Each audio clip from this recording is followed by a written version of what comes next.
po mga kalingap. Ayan, nandito tayo ngayon sa isang lugar. Ayan, sa isang gubat. Ayan.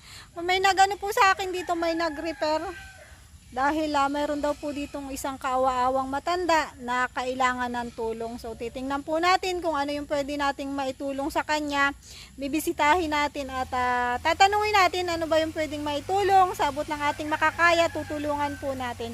Yan. Ito po yung kapaligiran dito. O, tingnan nyo po. Nasa ano ako ng gubat. Silong. Yan. Yan. Puro kahoy po talaga dito mga kalinga po. Grabe, buti na lang nakaya nung tricycle na pumasok dito. Yan po yung tricycle na sinakyan ko. Yan, grabe po. Ulan pa yata. Mukhang abutin ako ng ulan mga kalinga po. Wala pong bahay. Parang nag-iisa lang siya dito, sa tabi siya ng sapa.